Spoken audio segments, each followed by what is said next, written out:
Welcome back, guys, gals, and non-binary pals, to another wonderful episode of The Fall of New Vesara. I am your humble game master, Tyson Fraleigh, and as always, we have our wonderful cast of characters with us here today. First off, he will climb the giant beanstalk that he has planted in his backyard, but unlike another famous figure who did so, will not kill the giants with a big axe, but will instead just have a wonderful conversation and a good amount of soup. It's Adam Honigman. Thank you very much. I do still have his golden goose egg in my possession. Please do not come looking for it. Next up, this figure may choose not to race the tortoise, but instead have a good handshake, maybe a cup of tea, and really dive into the problems happening here inside the forest culture and community. It is Hannah Halcro. Like a good Earl Grey with 2 lumps of sugar, please. Next up, our third player may have walked into a house full of bears, but I promise those bears did not walk out alive. It is Liz Nyveen. Oh my god, I'm not last. But you know what? That's just right. This final player will be found at the top of a massive, beautiful castle and will only require to pull down his massive locks of beautiful hair. It is Takeshi Fukushima. Oh, knights, save me from this tower. I don't have any good material for this bit. I was not informed of it. Sorry, Tech, you didn't read the brief? No, I think I got left out of that BCC. I notoriously script every aspect of this podcast, start to finish. This is an audio drama. What do you mean? Tyson, I want to talk to you about the script. I have concerns about when I roll my critical failures in this episode. With all that being said, let's get to a nice little recap of what happened last time. Last episode on the Fall of New Vesara, the characters found themselves outside the prison cell of one Duncan Tross, a young man suspected of committing multiple counts of arson throughout the city. The 4 of you, 2 victims of potential said crime, as well as a PI sent to investigate the situation, and the prisoner's lawyer, all deduce it's unlikely that this is the culprit. Some questions were had, as well as a figure known as Meredith Moore, or Mr. Moore, the district attorney for New Vesara, came and visited the young man. The 3 people who were asked to go upstairs, Barb, Gilly, and Lance, were left to themselves figuring out what each other's motivations were before heading outside. The group decided to temporarily work together, as it seemed to be of a mutual cause. You guys head to the now burned down bakery known as the Toast of the Town. You were greeted by 2 uniformed officers who were guarding the space, one of which seemed to not recognize Gilly by face, but by reputation. As you all very slowly and stealthily headed around the back of the building, you investigated the space. Lance, you collected some of your items that were left in a safe house in the building, as well as found a set of old dog tags that seemed to lead to a figure known as Rordan Laskin. Barb, you headed inside, and instead of being able to find anything particularly of use for this case, you were instead greeted by a familiar voice and a strange figure in the corner of the room. The rest of you, kind of looking around, discovered a secret door out the back of a cleaning closet, headed down where you found what looked to be some sort of makeshift office with 3 chests in the back, a bookshelf, a desk, and a large, what looked to be like copper, platinum, bronze, like large cap in one corner that seemed to be set into the wall, almost like a... At which point, Lance decided to pick one of the locks attached to one of the 3 chests set in the back, as it suddenly opened its maw and went outwards to bite towards Lance. As that is where we left off. So please, I would like everyone to roll for initiative. Let's go 20 to 15. I have a 23 as my initiative. 19. 15 to 10. I had 12. Mine was 3. At the start of the round, there is a surprise round for this chest creature. As the lock of the chest opens up, as this massive row of metal teeth arise open and clasp onto Lance's arms. Lance, that is going to be a 21 to hit. What do you want me to say? No, that doesn't hit. Yeah, it hits! That is 5 points of piercing damage and 3 points of acid damage. Ooh. As it clasps around your hands, you feel the teeth bite in and begin to drag against the flesh as it is only overcome by pain from the amount of what just feels like salt being rubbed into your wounds. At which point, for Barb and Gilly. Gilly, that's a 13 to hit. That doesn't hit me. And Barb, that is 18 to hit. That hits. Okay.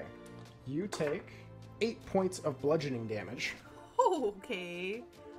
As Gilly, you hear a slight growl from the side as you see what looks to be a long tongue reach out in front of you. You step back as it shoots up as you see the other 2 chests on either side have suddenly opened their mouths and are beginning to move forward as one of these large tongues has now reached out and wrapped around Barb as it's beginning to pull her towards its massive maw. Am I grappled? You are not grappled. You are considered adhered, or you gain the adhesive trait, which means that actually I'm about to eat my own shoe because the adhesive trait just means you're grappled. So yes, you are grappled. Sticky. Nice. Lance, it is your go. Am I grappled or claimed or whatever in any way, shape, or form? You are not grappled, no. Yeah, so I'm going to kind of pull back in pain, go, Jesus! And I'm gonna pull kind of just a nice little hand axe out of my bag and just go to town on this thing. Okay, go for it. Ooh. Okay, that's gonna be a 19? 19 hits. Alright, it's gonna be a 6. Bring up the axe. As you see the lid, it doesn't snap exactly, like the top of it kind of does, but underneath it goes soft. As you try to push deeper, you watch as like a thick black pus pops up the top. Anything else you'd like to do? I'm going to pull away from it and take cover behind whatever is nearest that is potential to take cover behind. Okay. As you do move away from it, Oh, yeah. it will take an attack of opportunity on you. Yeah. That is an 18 to hit. Let's do it. Sorry, I don't have it up right now. Can I use silvery barbs in this situation? Absolutely. So it's disadvantage. Yeah. Okay. That's a 19, so it's still an 18. Great. Alright, thanks for the help anyways. That is going to be 8 bludgeoning damage to you, Lance, as your speed is immediately stopped. As you go to reach out, as the tongue reaches out and hits you, you immediately get stuck and caught on its tongue and try to move further away, but you're just not able to pull off from the space. In which point, it goes to Regina. Okay. Well, as the second part of my silvery barb spell, I'm going to give advantage to our own silvery Barb, on her next attack roll, ability check, or saving throw within 1 minute. Sweet. What does that add? Sorry. You just get advantage, so you roll 2 d20s and then take the higher one. And then I'm going to... How close am I to the mimic? I don't know that they're mimics. What am I talking about? The biting chests. I'd say you're relatively close at this point. like within 10 feet, we'll say. Oh, beautiful. Okay, I'm going to just pull my dagger out. I'm going to just rake it across the tip of one of my fingers and throw a bead of blood up into the air above the 3 chests, as I am going to cast a Bane on all 3 of them. Okay. So they all need to make charisma saves. Charisma. A 3, a natural 1, which makes it 0, and a natural 20, which makes it 19. So the 19 succeeds, but the other 2 fail. As you see the bead of blood split, drop onto each one of these chests, you watch as 2 of them, the blood impacts as it suddenly unfurls into numerous blood-red, almost gory-esque vines that attach themselves inside the mouth of the creatures, kind of just holding it, the mouth closed in place. Okay, and yeah, I'm gonna say, alright, well, I think we're on the right track. Alright. Barb, it's off to you. How common are mimics in New Vesara? Would Barb know what they are? Make a quick history check. Ooh. 4. 4. You no idea. Okay, I swear profusely I would like to break out of this thing's mouth. Actually, I would like to rage. With your rage, please make a athletics check, but do not do so at advantage. How rude. Wait, even with my silvery barbs? Oh, with silvery barbs you could. Basically, the ability checks made to escape from this grapple have disadvantage. So the disadvantage would be canceled out with the rage advantage, but then the silvery barbs would give you advantage again. Okay, yeah, no, I'll take that. I don't want to be enclosed in this thing's grasp.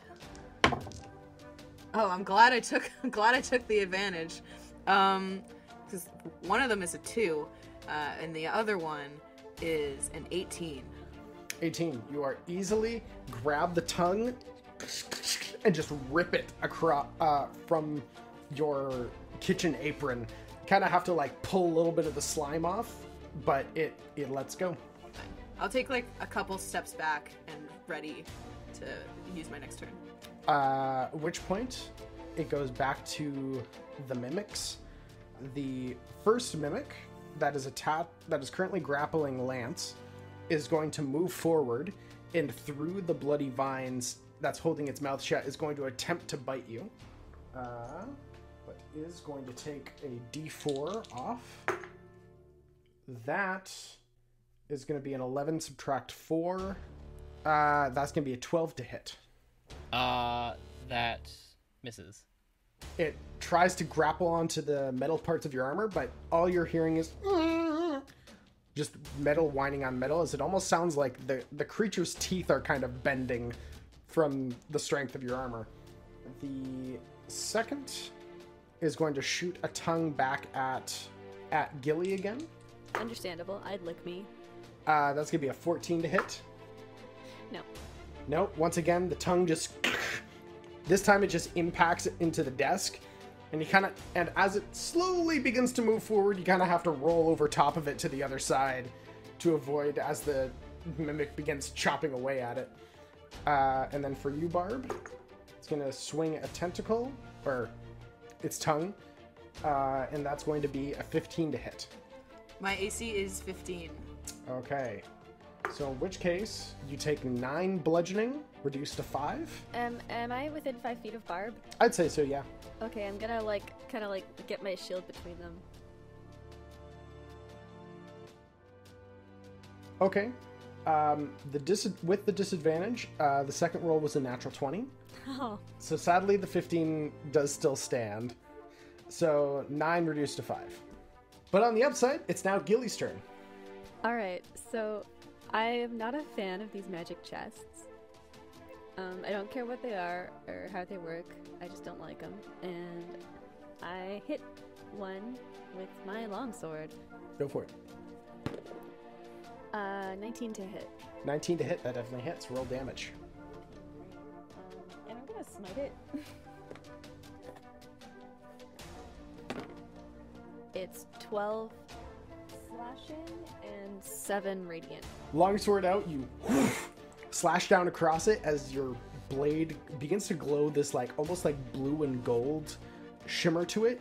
Bring it down slashing as a massive portion of the front section just splits in half as this almost like bubbling black, blue, and green pus begins to push out the front as it... That's disgusting.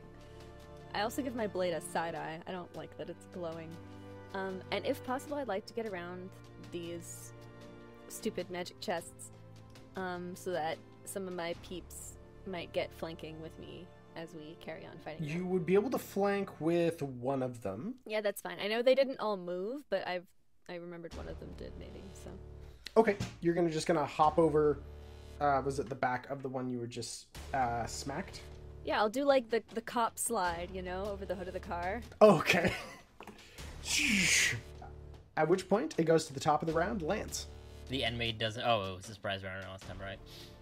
Am I still within? Am I still being grappled currently, or have I been released from that? You are still being grappled, yes. Okay, so I need to move. How do I remove myself from being grappled? You'd have to make an athletics check. Let's do that. All right, make an athletics check with disadvantage. That is going to be a 6. 6.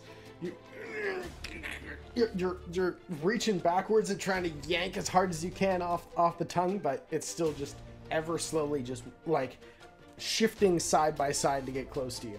Cool. Okay, I just wanna give it a mean, dirty look then, because there's not much else I can do. You can't tell if it's quaking or if it's just shifting because it's hungry.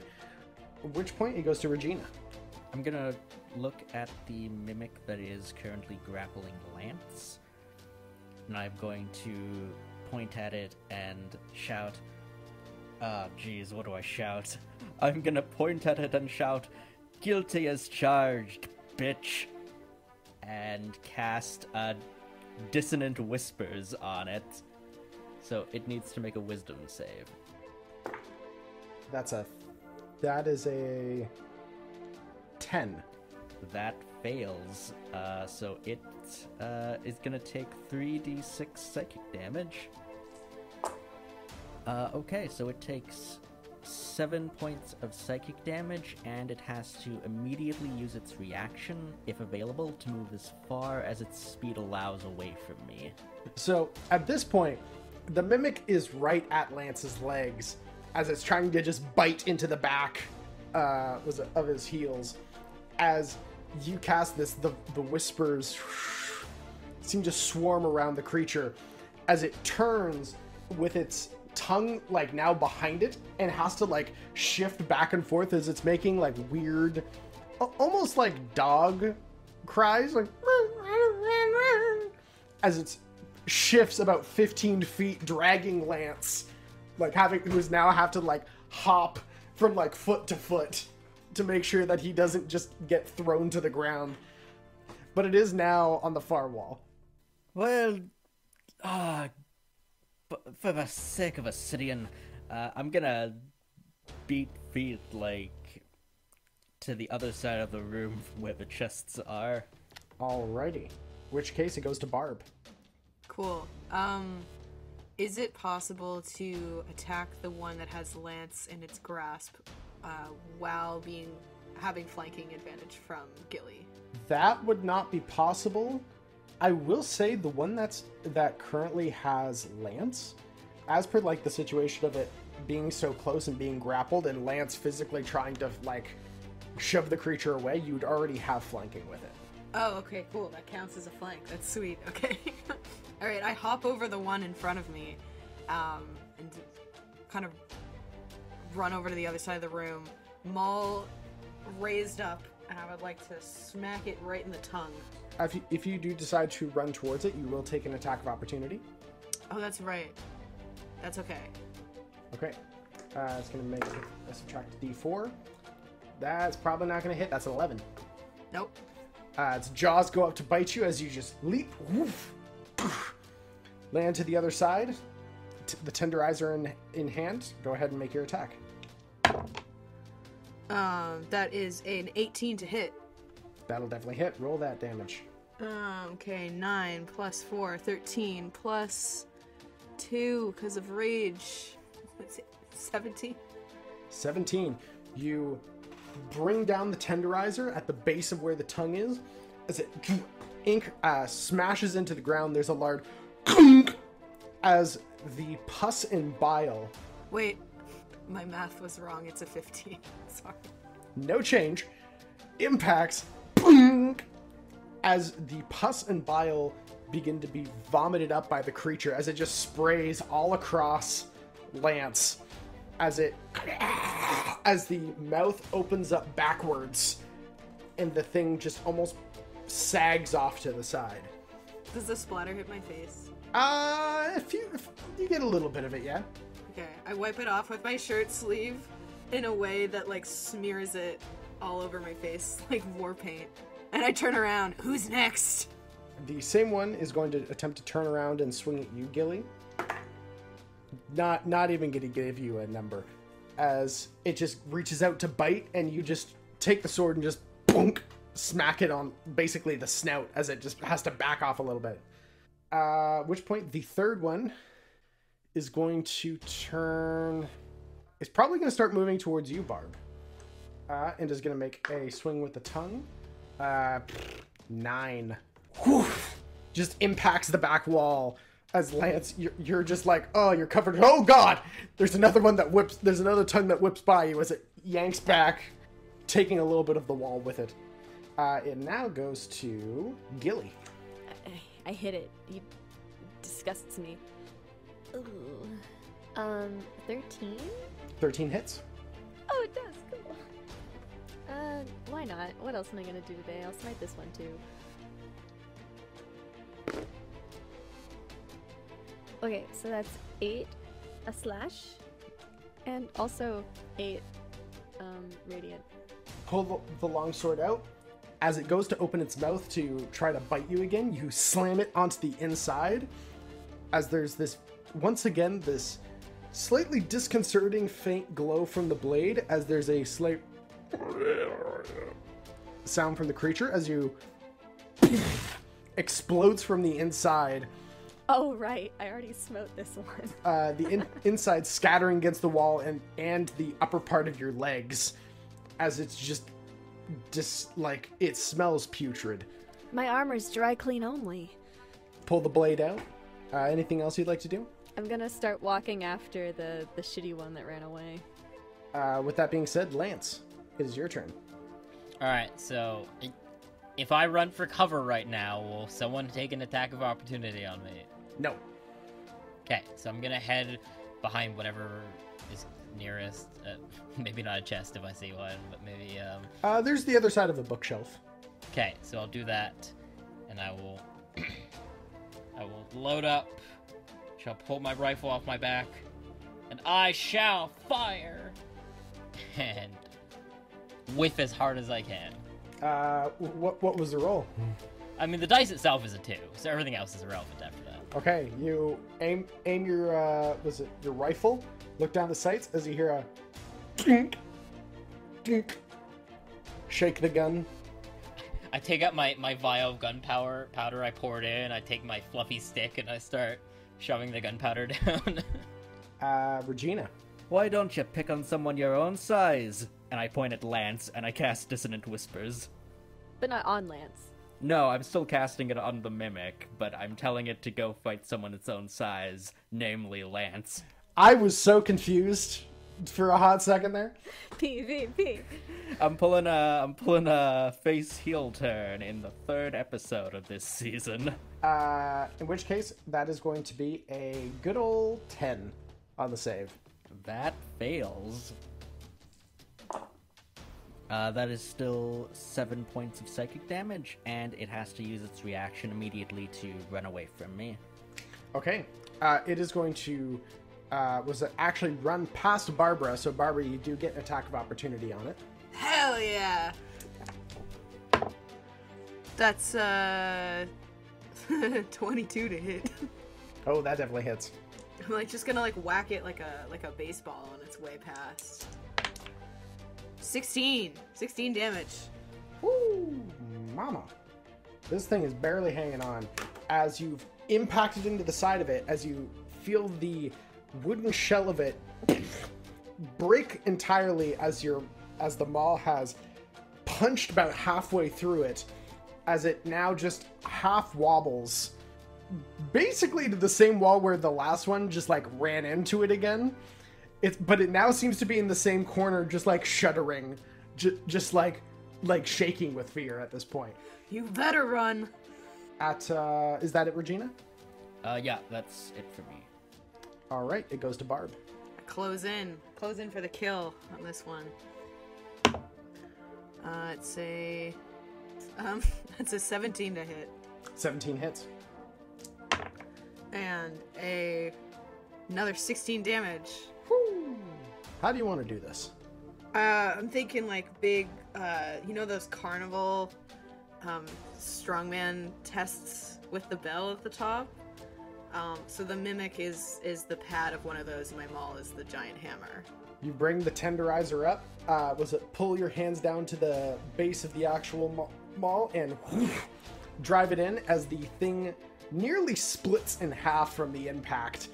As this corner just basically just erupts in this weird bile-like fluid, impacting the wall, then bouncing back onto you as you're now drenched in the stuff. I turn around and look at the rest of the room, like breathing very heavily, the mimic blood covering my face. All right. In which case, the space goes quiet. I'm gonna immediately check the room for further chests and or potential enemies. I'll say you explore the rest of the space. You do not get the sense that any other pieces of the furniture are mimics. Well, we sure did murder some disgusting boxes. Question is then, somebody placed them here, or did they find their own way down? Did we ever get to look at the shit on the desk, or did the boxes distract us? The boxes distracted you. I will go there and look at the shit on the desk. Okay. You do notice that a little bit of the desk itself has been chomped away after the one mimic grabbed it with its tongue and began to drag it forward. However, you do still find a few things there. Make a quick investigation check. 16. You look through the drawers. To be quite honest, there's not a whole lot. In the one centermost section of the desk, you do find a locked actual drawer itself. Also on the bottom right hand drawer, you find what looks to be comparatively to the other side, a drawer that is surprisingly shallow for the size of the actual drawer. The rest of the actual drawers themselves are basically empty. One of them you find a quill and ink. In another, you do find what looks to be a very old bronze coin. Can't tell what exactly the insignia or markers are. Well, I'll keep the coin and I'll try and break open the locked drawer. I don't care about damaging the desk. Okay. Make a quick athletics check. Also 16. 16. You take the longsword, slip it underneath, and pry it open. As you open it up, and you find what looks to be a pen and a small notebook, maybe about half an inch thick. I love small anonymous notebooks. I'm gonna just hunker down off to the side and go through it for a while. Okay. You open it up, and you can immediately tell the writing in here is coded. Fuck. I don't know what that means. Are any of you spies? Did we tackle the supposedly shallow chest, or shallow drawer? Was that handled? Nope. Okay, I would like to go there and feel around for any sort of hidden switch or something inside of it.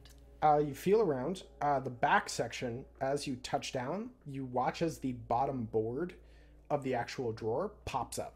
Open it up. What's inside? You open it up, and you see what look to be, what count to be about 7 different pouches that are all set up at the bottom. What are in the pouches? You find some money. Between all 7 pouches, you're able to find about 125 gold, what look to be 60 silver, and about 100 copper. All right. Well, I was hoping there'd be some sort of key to help Lizzie out, but there wasn't. So no, I can't help. Sorry, but I pocket all the bags. Let me try taking a look at it. Pass it over. Don't get goop on it. I think you're more of a risk of getting goop on it than I am. I may have already gotten goop on it. That's all right. What's the matter? A little dirt never hurt anybody. You are filthy. I smack Gilly on the back, like, good job. Ugh. Getting more, like, bodily fluids all over. I'm sure there's a really distinct handprint right on my back right now. Yeah. I'm gonna take off my trench coat, actually. Oh, here, I'll hold that for you. Oh, get away from me. I would like to try and discern what I can about... I do have proficiency with calligraphy tools and forgery kits, so I'm wondering if either of those skills might help me in discerning, even if I can't decode it, like discerning anything about like handwriting recognition or anything like that. Oh yeah, there was this pen too. I don't know, maybe it's a special decoder pen here. I'll say make an intelligence check, and because of your skills, I'll say add your proficiency bonus. That's a natural 20, baby. Hey! You do recognize this, actually. You've seen numerous people who have been your clients, who have used a similar kind of writing. This is basically just thieves' cant. And as you're flipping through, it's just a number of, basically just a big list of names with different money amounts. This seems to be bookkeeping. Someone was probably running some sort of sports racket down here. I have unfortunate news. It does appear that this bakery was one of the more elaborate setups for a simple bookkeeping enterprise. That would explain the cash. But does it explain the boxes? I fucking hate magic. Didn't you just make your sword glow? You know, it is actually quite odd that happened, and I'm not pleased about it. I'm not pleased that you're not aware of that, or the reasoning behind it. That's deeply concerning to me. Listen, my life's complicated, okay? I'm gonna kick through the remains of the strange box monsters. I've never seen anything like this before, and I'm confused why they are the way that they are and why they're here. Is there anything their corpses or what's left of them could tell me? I'll say, well, actually, to start off with, anyone proficient with perception, please make a perception check. Oh, no. 7. 14. Now make a investigation check, Barb. 8. You're starting to look through the corpses before Regina. You hand the book off to Gilly as you begin to hear noise from upstairs. Oh, fuck. We have not been quiet. Jesus. Arla, I guess you should check the upstairs. Yeah, I'll get to it. I'll stay down here on main level. Good idea. Shout if you need anything. Everybody shut up. Everybody be really fucking quiet right now. Are they familiar at all? The voices seem to be familiar from the 2 officers outside. Well, is this a hidden staircase we found here, or is it just a very open staircase to lead down here? It's a hidden staircase that leads down. However, you guys did open the door, which does reveal the staircase going down. I'll say each of you feel free to make just a normal, straight-up stealth check in the dark. Oh, 16. Also 16. 8. I jingle. 14. There's the slight sound of ching, ching, ching, ching. And before you all go quiet, there's the faint sound of just wood creaking up above before. Nothing up here. Raccoons must have got in. Yep. Alright, let's head out. Before the two sets of footsteps fall silent and seem to go to the edge of the property. Let out a breath. I think maybe we should get out of here. I have some soup on the stove at home. Why do you keep your stove on when you leave? That's really dangerous. Didn't your last business burn down? It's not on. Oh. I mean, usually when people say something's on the stove, they're implying that the stove is on, so... Don't tell me how to run my kitchen, young man. What... This man... The hole, the circle, the orb... Not an orb, it's flat. Does it look heavy? I want to see if I can open it. Like, this thing is probably like... This cover is probably like a good 12 feet by 12 feet. It also seems to be bolted to whatever the tunnel or like weird tunnels thing is behind it. These bolts, however, are probably like a good like 2 feet across on any side. But I mean, who knows? Does it seem like there's any sort of like mechanism to move this thing over, or does it seem like there was a hole and then somebody really didn't want someone to get in, and so they put a cover and just left it as is? I'd say at this point it's hard to tell. I'll say make a history check. That is going to be a 15. You don't know anything about them directly, but across the city, the underground is always a section that is notoriously confusing, because when this entire basically city that once was used to fly, there were like numerous contraptions, different tunnel systems, like huge networks of things that had to be constructed to be able to make it work. This might be just attached to that. It's hard to say where it goes or what it does. It probably has something to do with mechanical aspects of the city that used to be able to fly. I'm gonna try to move one of the bolts. Okay, make an athletics check. 16. 16. You jump up, hanging off one of the bolts. Use your fingers. Kind of use the side of it to try to like push and pull at the same time to get leverage. Thing's not budging. Well, it's locked.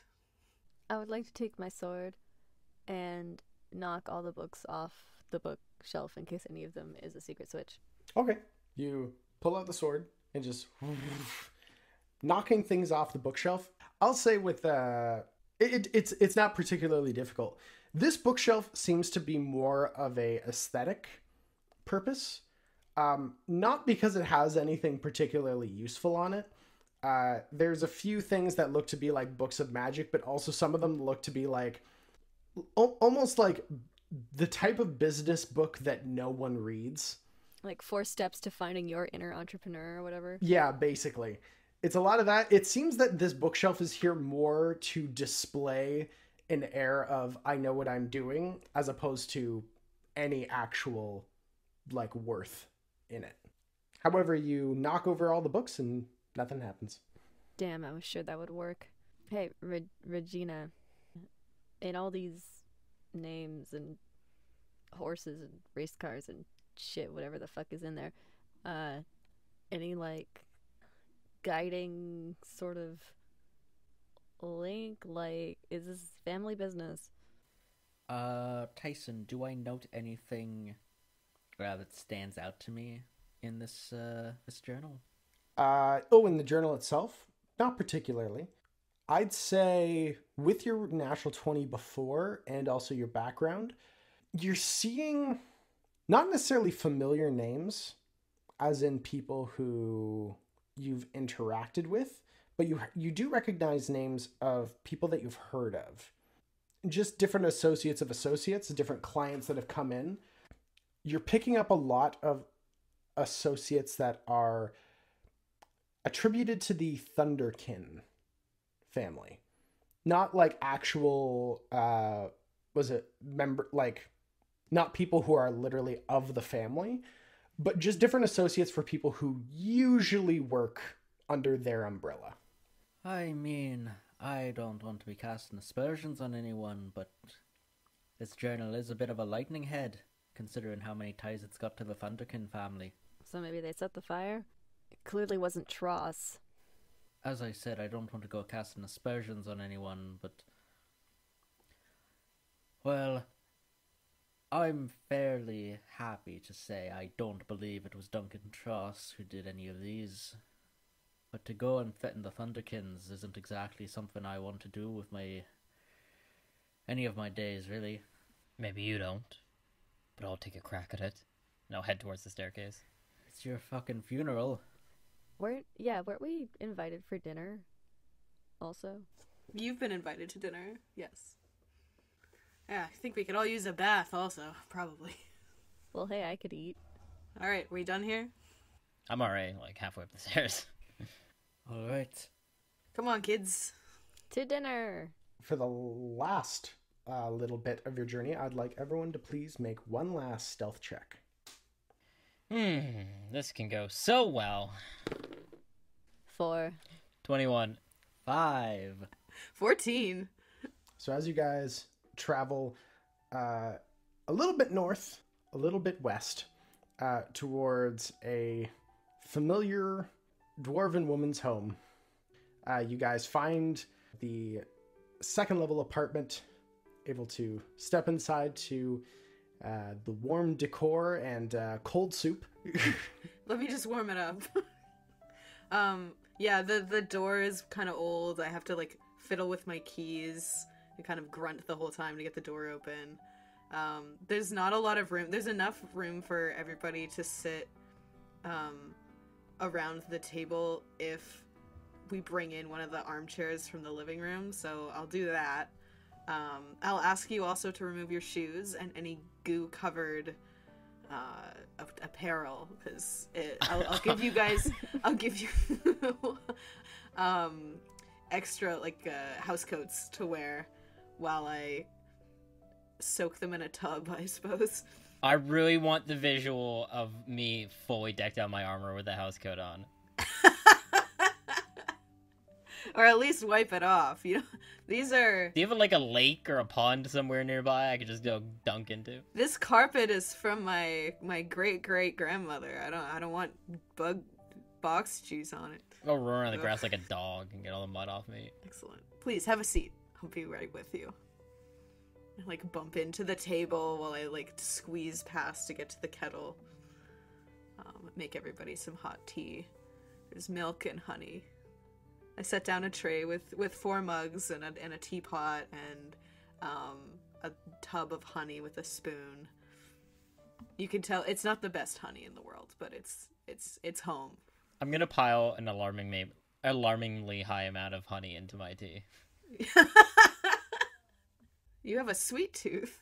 To drink my tea, I'm gonna, like, lift the front of my helmet up a little bit so I can, like, put my, like, essentially my whole forearm underneath my helmet, and I'm gonna, like, drink the tea that way. Oh, can I offer you a straw? Fine, thank you. I fumble around in a drawer for like 5 minutes to find, like, a tube that you can drink out of. Well, the soup should be hot by now, so I ladled it into some very, like, ugly old looking bowls that are all different, like, they don't match. The spoons are all different sizes, and but the table mats are like doilies, so they're quite nice. See, like newspapers. Oh, yes, it's my research. It's important to me. Sorry, I want to, Tyson, based off of what we perhaps kind of learned today and what I can see based on Barb's research, how on the ball, how right is Barb concerning her research and kind of the connective tissue between the burned businesses, just based on perhaps what we picked up today and what I can spot is on her floor and everything. It's hard to tell on the amount of information you have thus far, but Barb, at the very least, it's very possible she's onto something. I'll focus a little bit. Like, I'll be, like, sitting here, like, eating and drinking, but I think I'll kind of... My attention's clearly split towards the information that is aligning this house. Oh yeah, well, while I'm waiting for the soup to heat up, I'm, like, doing the old lady thing of, like, puttering around the apartment and, like, just moving things slightly to make it seem more tidy. To little to no effect. Oh, Barb, do you mind if I smoke in here, or...? Absolutely not. Outside. There's a balcony through the bedroom. It is, if you care to go, it is the, like, world's smallest balcony. There's room for a chair and a potted plant. And it overlooks an alley with this full of garbage. Yeah, I'll head out to the balcony, and as I do, I just want to, like, make a scope of, I guess, Barb's bedroom. Well, it's actually pretty Spartan compared to the rest of the apartment. It's a small bed, and there's a closet, but all of the clothes look kind of drab. And the only mirror in the room is quite small. There's no full-length mirror. But there is a very fat cat, orange cat, sleeping on the bed. His name is Sausage. I will tentatively give the cat a pet. Sausage will, like, raise his little head and, like, sniff your fingies, and then go back to sleep. Yeah, I guess I'll go out and smoke. Yeah, so for the rest of the Barbara will just make, like, kind of general conversation as if she was still a bartender. Like, she'll just ask you about your lives. At a non, like, actually interested level. Like, you know how bartenders talk? I'm offering just more grunts than anything else as I'm trifling through the various newspapers and things that are around. Are you, like, physically looking through them? Yeah, at this point, I think if, like, we're sitting around waiting, Tack is gone. It's like bowl of soup in one hand, newspapers in the other. Oh, how do you guys find the soup? Do you like it? What is it? Oh, it's potatoes, carrots, lots of rosemary, kind of creamy. It'd be better with clams. Did you put effort into it? I did, yeah. I mean, Barbara's been alive for so long, like, she just makes all of the things she knows by memory. If you compliment her soup, she'll offer you a dessert. What is this? Give him as a cookie? Yeah. I don't compliment it, but I do finish it, and maybe ask for a second bowl. Oh, okay. That's compliments enough. I guess I'll come back in after a couple minutes. While I was out there smoking, I would have taken another look at the journal. Do I recall who was the proprietor of the Toast of a Town before its unfortunate destruction? So I would say you would probably have these from your case notes, and you would know that this is the property of someone known as Danny Alvear. I realized I butchered the name last session, so yeah, so his name is Danny Alvear, not Alver. And this seems to be a joint venture between him and someone known as Suarez Alvear. And would I, based on my, like, lawyer notes, know if Danny and Suarez were killed in the fire and were part of the manslaughter charges? They were not. Danny Alvear was the one who actually was on site.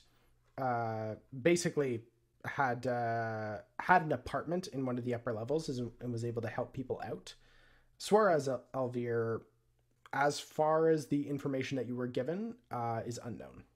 So I'm going to come back into the room, holding the journal, and I'm going to say, well, first off, Barb, that's a lovely cat you've got. Thanks. There's a cat. I'm allergic. No wonder this soup made me sneeze. Oh, that's too bad. I'm so sorry to hear that. Here, take this. And I rifle through, like, what looks like a spice cabinet, and pull out, like, some, like, long dried leaves in a packet, and I'm saying, here, put this under your tongue. Okay. This better not be poison. Oh, no. I mean, and then she, like, double checks the label. No, they're perfectly fine. Regina, we were just talking about this lovely weather we'd been having. I hear we're in for a storm next week, though. You know, that reminds me of a story. Speaking of a story, I've been looking through this journal and my notes as well. Looks like Toast of the Town, which is turning out to be a rather apt name for the establishment, had a pair of owners in the Alvear cousins. Danny Alvear had an apartment up above, but Suarez Alvear, his cousin, seemed to live off premises, so dollars to donuts, I'd probably reckon that the office downstairs was Suarez's. Tyson, did I know about the existence of Suarez Alvear? The presence of Suarez wasn't, like, actively hidden from you by any means. Just seemed to be more of a secondary party who... You got the sense that this was more Danny's baby. Suarez was more just interested in more passive income, kind of more landlord-esque sitch with the apartments upstairs. I would have seen Suarez, I assume, at some points. Tyson, does he? What his visual description? I'll say make a quick history check. It's a 12-year-old. You vaguely remember Suarez. If memory serves, half-orcish gentleman. Hair kept relatively short. Seemed to have one tusk that seemed to grow a little bit faster than the other. More gray skin than green. Just a very murky green. You'd probably be able to if you saw him, you'd probably recognize him. Do I recognize those names at all? Make a history check from what is it, being around your block. 10. The name isn't really ringing a bell. You're kind of remembering a guy named Danny. Just seemed to be just like a run-of-the-mill kid. Probably like late 20s, starting his own business, and more just kind of like either kept quiet or was talking about that you would hear from down the bar. For the most part, just seemed like a upstanding kid who was just just very stressed about taking this new opportunity. I reckon Danny's not involved. He didn't seem the type. He was too headstrong to want to compromise his bakery with whatever mysticism was hidden in his basement. Well, the way I see it, I need to learn more about this Tross kid to see who has it out for him to frame him for all this shit. Now, I don't know any of you, really, but I've worked with people I didn't know before, and I'm not dead yet, so... Tyson, so Tross, is he's being accused of all these various arsons, right? Yes. So it's not saying that, like, he's been a long-term subject of interest in this, or is it just, like, after this most recent Toast of the Town burning, it was like, oh, it's this kid? I'd say based on the information that you have as of the moment, for both Regina and with Gilly, actually, both of you make insight checks. 12. 13. You guys definitely get the sense, as of this point, at least as far as what you have seen thus far, the evidence on Tross is relatively limited. They have him at location after the place burned down. But aside from that, there are discussions that you can see in the notes that there's other evidence incoming. But as of this moment, there is no other information that seems to be suggested. It reads to you more... It's a frame-up. Well, either a frame-up, or they're basically looking for someone to pin it on, so that at least, like, wrong time, wrong place, but also, even if this kid did burn down this one building, as of the moment, they might be trying to charge him with all 30, so that way the general public won't be on the police's, like, general ass to put it bluntly. A culprit of convenience. Exactly. Fucking cops. I don't know that anyone necessarily has it up for this kid in particular. Could have just been convenient. But frankly, the kid's the only one I'm concerned with at this time. Arson's is arson. I don't think we're gonna catch the night scorcher tonight. Well, I'm with you. You know, any one step closer is another step closer to figuring out who really did this. So I'll help you out. And it's in my best interest to find out who this... I can't believe we're calling them the fucking Night Scorcher. That sounds like a fucking venereal disease, but alright. Talk to the papers, lady. I didn't come up with it. I'm just saying that our goals are momentarily aligned, and you all handled yourself pretty well in a scrap. I'm game. How late do you usually stay up? All of you. I haven't had a good night's sleep in about 10 years, so hey. I used to run both a bar and a bakery, so you don't really get a lot of time to sleep when you do those things at the same time. Also, old people sleep like 4 hours a night, so. Alright, well, I woke up at 4 today, so if anyone wants to take a field trip. So, we could break into this, Echo construction or whatever the fuck it was called. We could go check out one of the other arson sites, see if there's anything there that the other people who are trying to do the same thing as us missed. Other than that, gotta say, little light on leads right now. We can also try to find this Suarez Alvear and see if he can shed any light on the notes that we found in his basement. The bookie. I mean, we could talk to some Thunderkins if we want to die. That I'd prefer to keep on a back burner, much like the soup. Yes, just keeping that plan on the stove with the burner turned off. Let's avoid that for now. I also have a bar I need to check out, see if I can strengthen old Tross's alibi. Tyson, where did I tell him at the first episode I told him to get out of... When I told him to get out of the police station, where did I send him?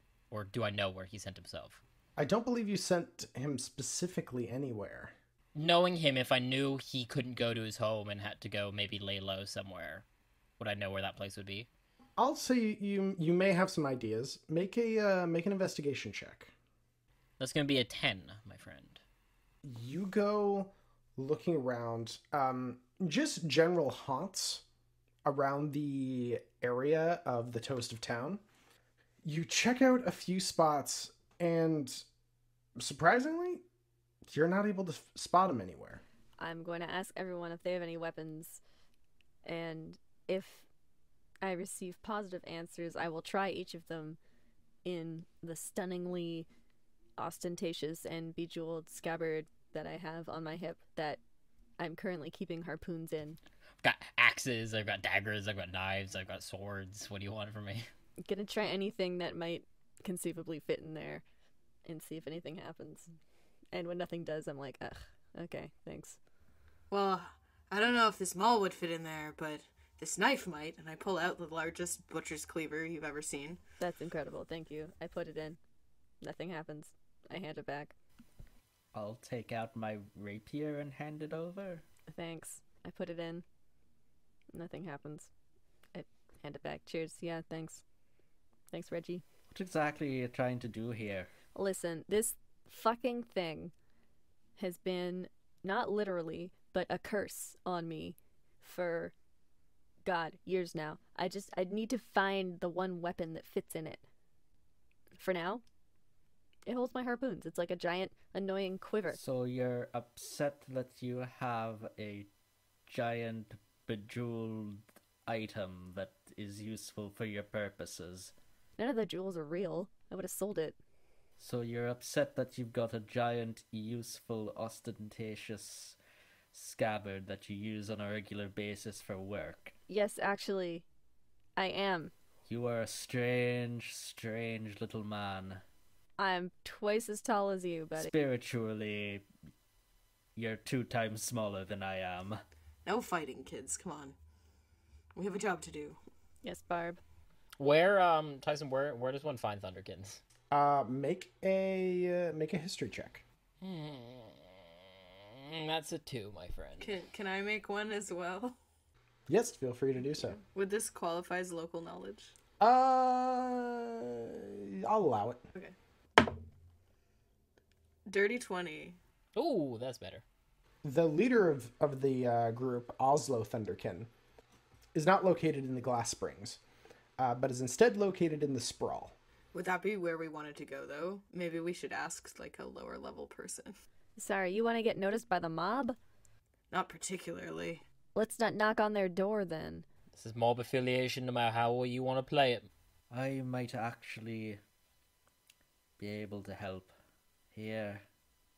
If there's a faction that'll have a vested interest in knowing what the Thunderkins are up to, it'll probably be the Namiris, and I do have a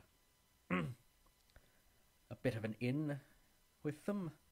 That's also the mob. I mean, we don't have to go directly to the Namiri twins, but we can, if we go back to my law firm, I can ask around, and more than likely someone there will be along the chain of information that might be able to lead us to this Suarez Alvier. We keep dancing around the facts. Why can't we just head where we need to go? If we head where we need to go, we are gonna wake up tomorrow morning without our eyeballs floating in the river. Does anyone have an idea that isn't talking to the mob? I'm losing my patience here. Well, the law's a fucking slow game, buddy. It's slow and it's long and it gets nowhere particularly fast, but when it does, it can reap quite the reward. And that's really what I'm looking for here. So, if you want to solve the mystery of who burned down your precious little bakery, and I want to get paid, and Gilly wants to get paid, and Barb wants retribution for her bakery, it is best that we stay alive long enough to achieve these goals. The moment this starts slowing down, we're doing it my way. Clear? Have it your way.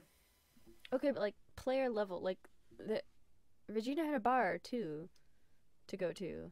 Which bar did your guy go to? There are 2 bars in the Sprawl, the Purple Lotus and the Stag and Staff. Those were the 2 bars that were mentioned.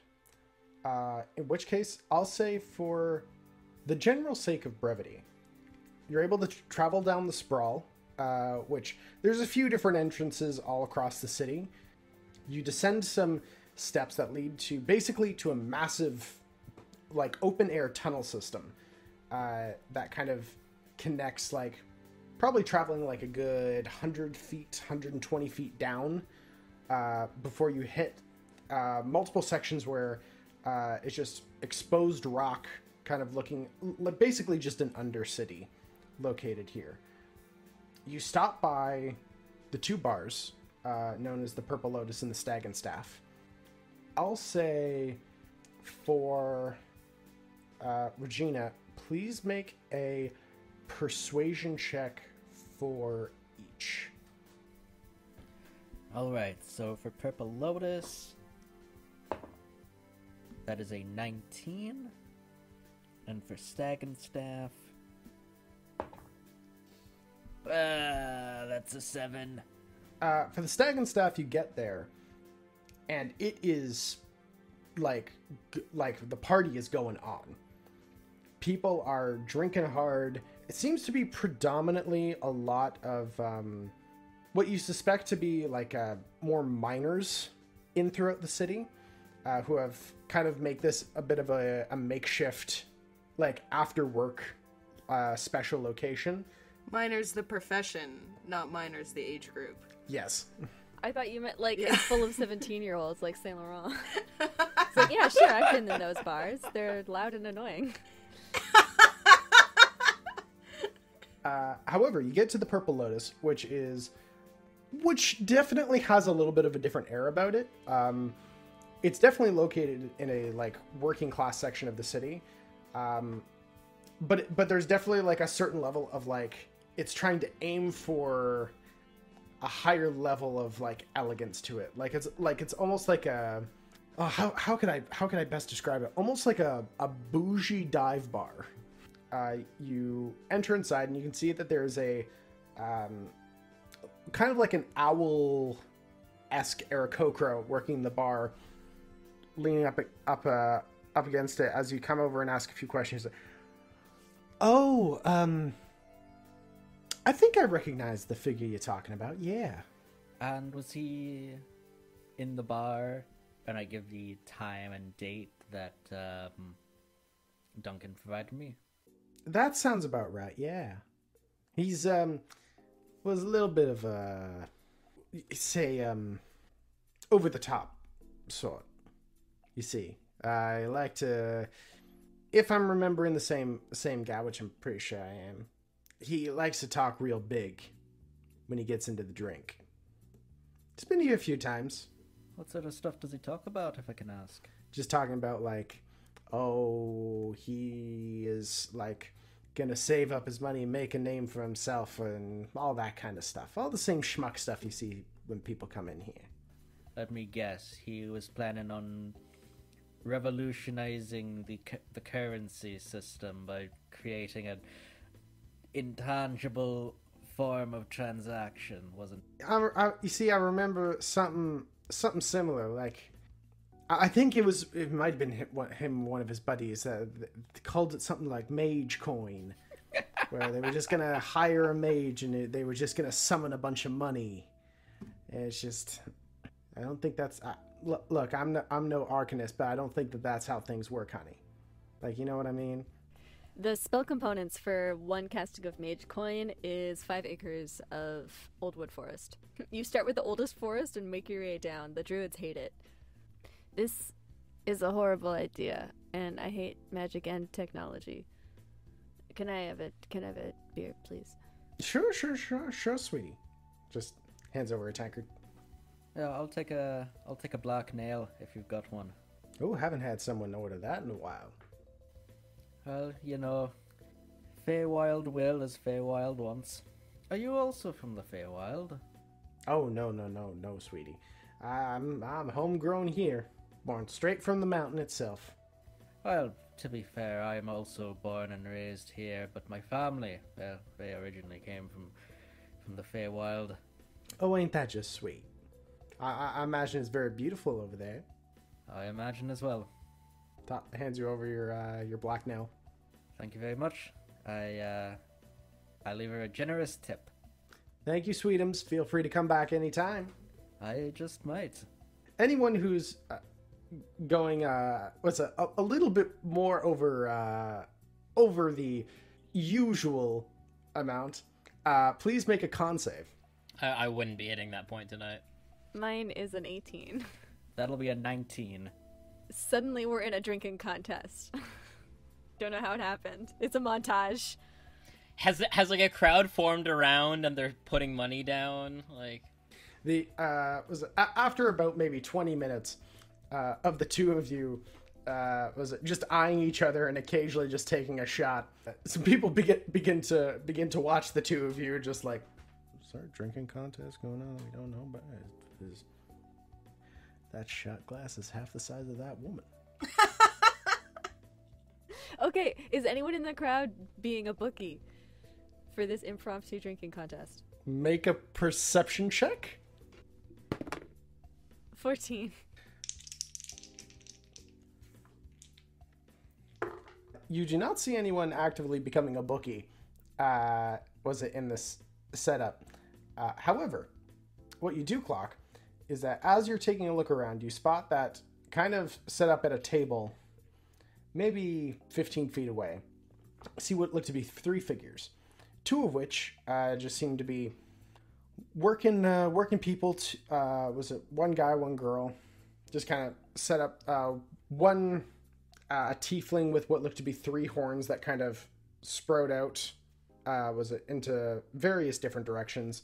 One just seems to be a human male, And last but not least, you do notice what looks to be a half-orcish gentleman, hair buzzed, one protruding tusk. When you roll good on a percentile die. If I can spot Lance, I'm gonna yell at him. Lance!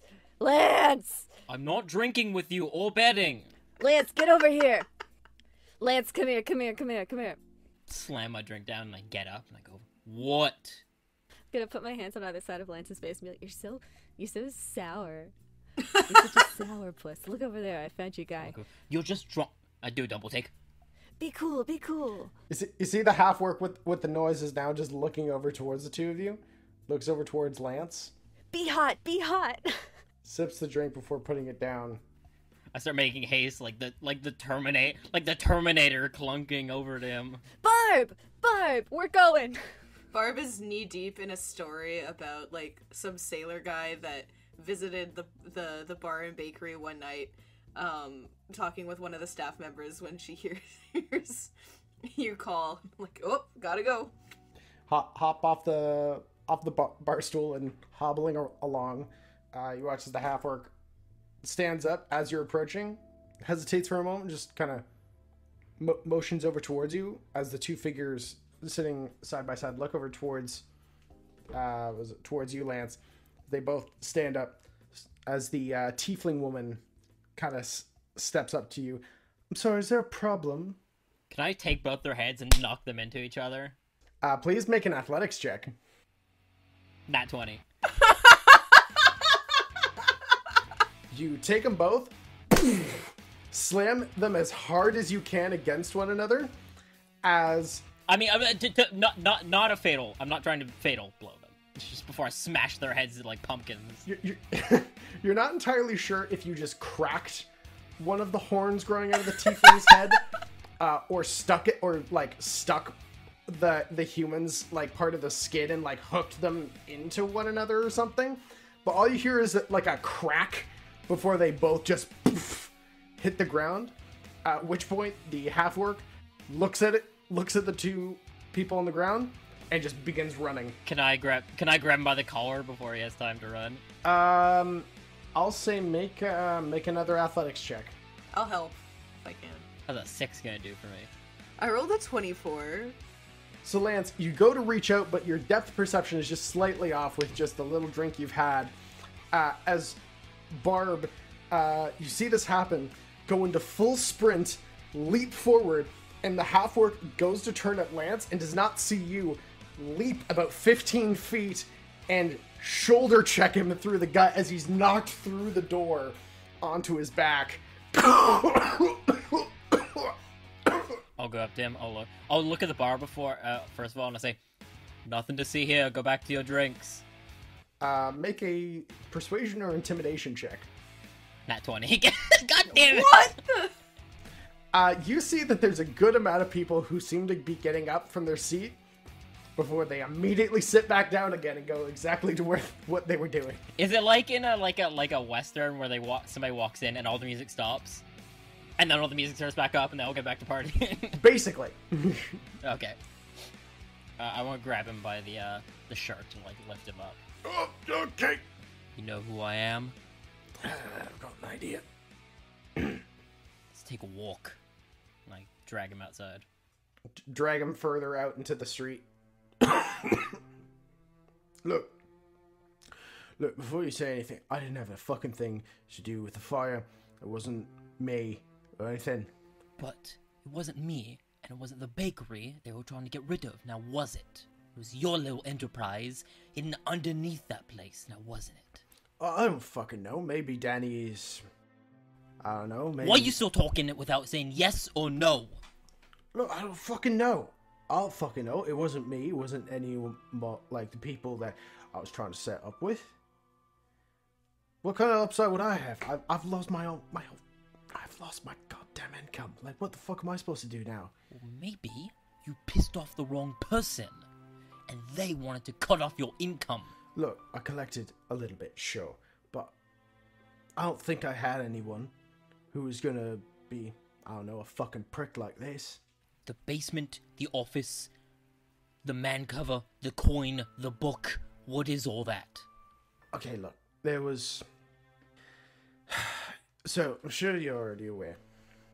I mean, big man such as you, fine armor, and just kind of like very gingerly, like kind of like taps your armor, like around the shoulders, like I'm sure you of anyone here knows, there's few fighting establishments that are open to certain people, and people like to make bets. I wasn't going out to people and like forcing them to bet anything. They were looking for honest business, and they found me. So I took a few local guys who wanted to shine, offered a little bit of income to them, and they paid me back a little bit. It was a little bit here, a little bit there. Well, proper business. You had a ring under there? No. No, it's other places. I just set up there. It's a nice third-party location. And besides, anyone who tries to attack me down, well, I got a little trick up my sleeve. What would that be? When people start looking for coin, well, all to say is that things aren't exactly what they seem. We dealt with your little presents. Oh. Well, that's disappointing. Well, look. Long story short, no one that I was working with, I don't have any beef with any of the guys. Like, everyone paid me. I didn't have to, like, rough up anyone, mostly. The people that I did have to, they weren't people that would do this. They were low fucking average everyday Joes who would just kind of go in the corner and be sad for a while before they came back and paid me. No one's gonna burn down a building. Thunderkin might. Not anyone in there that I think is gonna start poking at me. If you're convinced you pissed off nobody enough to want to burn down your offices, and nobody knew I was there, and nobody's going for Danny unless there's some sort of anti-Baker vigilante running around town, then why? Look at me. And you just see, just covered in dirt, hair pointing up in all directions from the impact of Barb knocking him over, slightly hunched over. Who's gonna want to beat up this face? Who's gonna want to burn down my establishment? Nobody. No Thunderkins. No Umber Heels. No one. Can I insight into him? Sure. That's gonna be a 14. 14. He sure believes that no one would want to screw with him. You got no debts out. Nobody owes you anything. You owe nothing to nobody. No. So your little book there, what's that all about? Oh, it's just how we're keeping names. Making sure if I worked with people on a return basis, that I'd remember the names. Knew how much they took out, how much they owed. If in worst case scenario, how much I owed them. And your little copper coin there, what was that? Oh, well, that was just if I, occasionally had to, do a little bit of a trick. It was an old family heirloom. You don't happen to have it, do you? What does it do? It's fine. You keep it. It just makes sure that people, when you're talking to them, they're not going to lie to you. That way, if anybody tried to lie to me about how the fuck they were going to get money, or if they're lying to me about how much money they had. So hypothetically, if I had it in my possession and I used it on you, when everything you'd say right now would be exactly what it'd be. Yeah. I'll drop him back down to the ground. I'll release my grip on him. Uh-huh. You stay where I can find you. And if for whatever reason, the moment I find myself wanting to you, I cannot get you within a moment, we will have problems. And you will have made an enemy. Look. Look, I'm just going to be around here. You can always find me. I will have to do my best to get my two friends that you fucking knocked out. Make sure that they don't start going to Oslo or anyone else. But I think I can work out a deal. We should be all good. Keep it that way. Yeah, yeah, yeah, yeah, yeah, yeah, yeah, yeah. Shooting your finger guns. Alright, I have nothing left for him, so I'll let him go and I'll look at Barb and say, dead end. Well, you win some, you lose some. Put as high up as if trying to reach for your shoulder, like a comforting hand on your shoulder, but I can't quite reach. So I just kind of smack your metal suit and head over to the bar. During this time, Gilly and Regina, what have you been doing? So, let me get this straight, Gilly. You used to be a cop, and then you stopped being a cop. Oh, yeah. Oh, my apologies. Is that a sore spot for you? Well, I don't know. I mean, you used to be a fairy and now you're a vampire, so...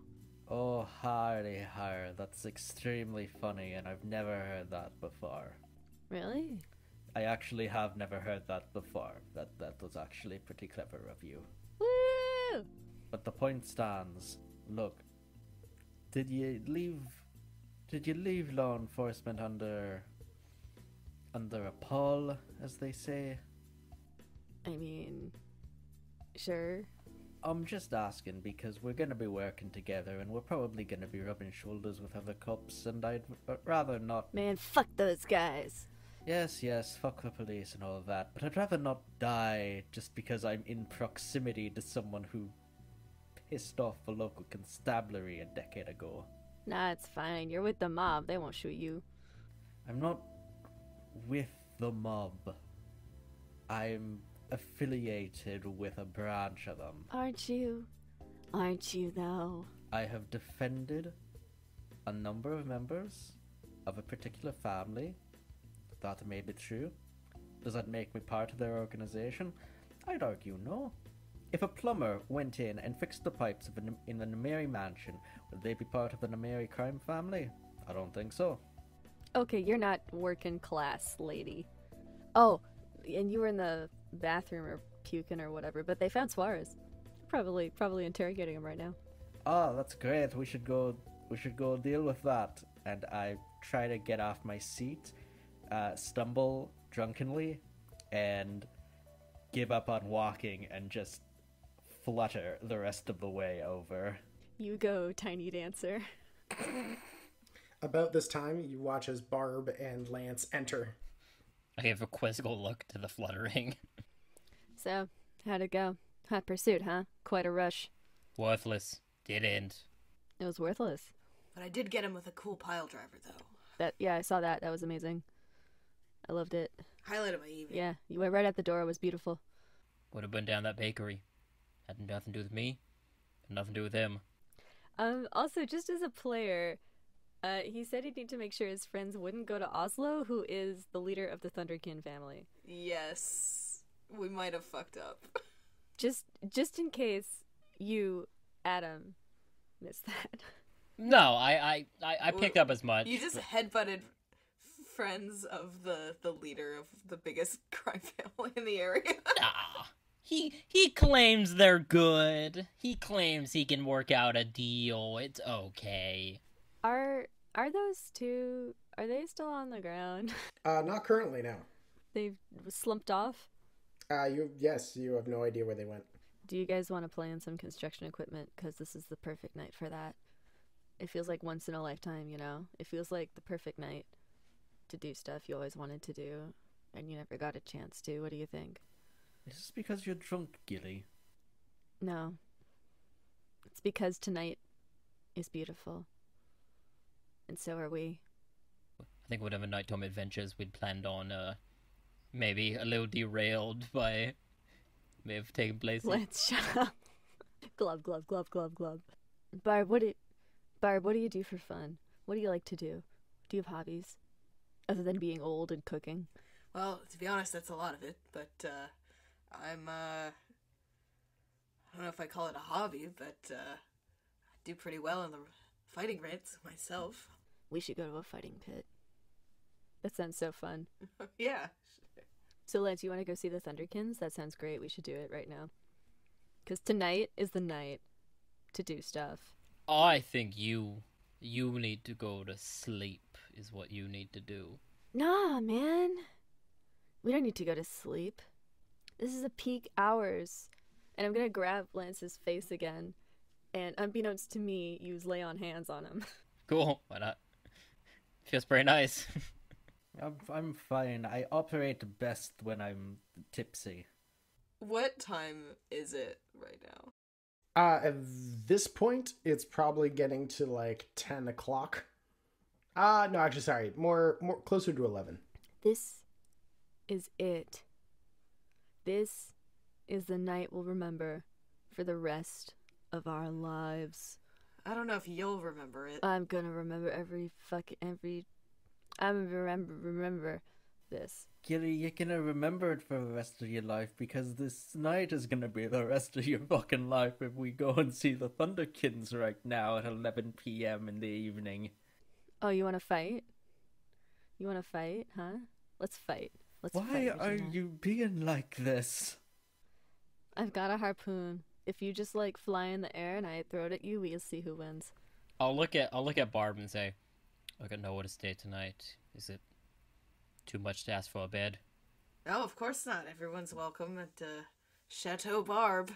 Why don't we save the next fun task for tomorrow? Square. Meet at Barb's. Yeah, come to my house when you are up.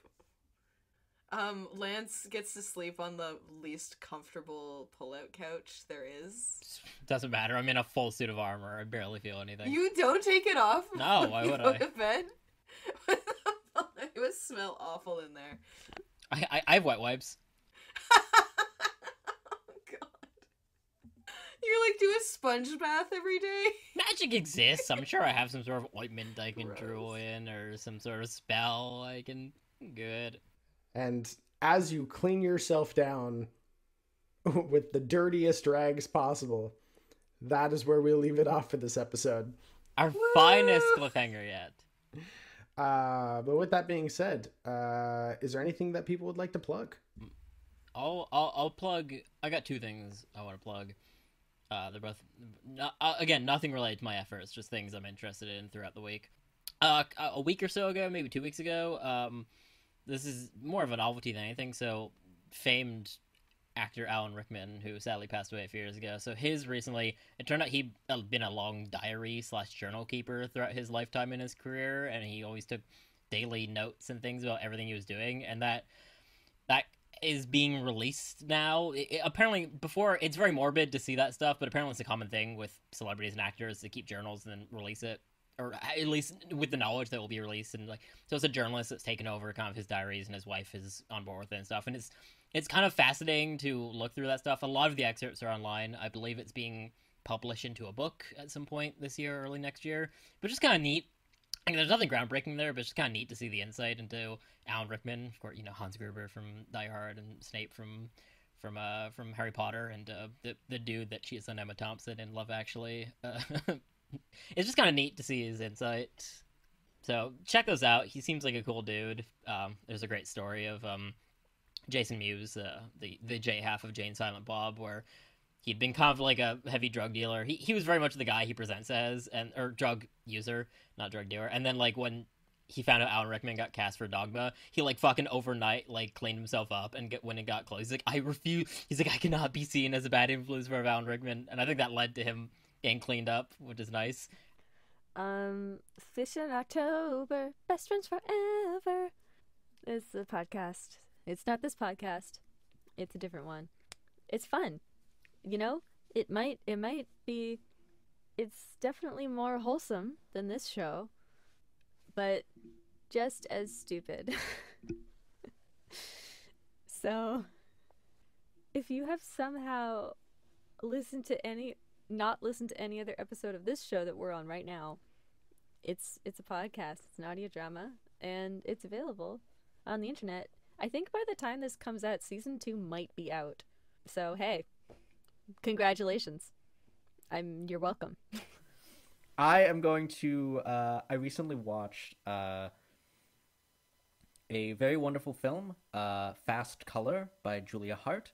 A recent, I believe it was 2017, 2018, a fresh and original take on the superhero genre as filtered through a tense family drama. It is wonderful and imaginative and a wonderful cure to the current sort of superhero glurge and malaise if you are looking for an antidote to that. So I would like to plug the concept of local food and buying things at a farmer's market. Also, just hang out there. It's cool. Well, in which case, thank you all so much for listening. If you liked this series that we're putting on for you, as it were, make sure to check us out on YouTube at Three Kings Loot. Also, check us out wherever you get your podcasts for The Rook and the Rascal. We have 2 series previous to this one, Those Damn Kids and Montreal by Night. Make sure to check those out and get all of your board game news from thebagofloot.com and all your board game needs from threekingsloot.com. And that's it from us. Thank you so much for listening. We'll catch you next time.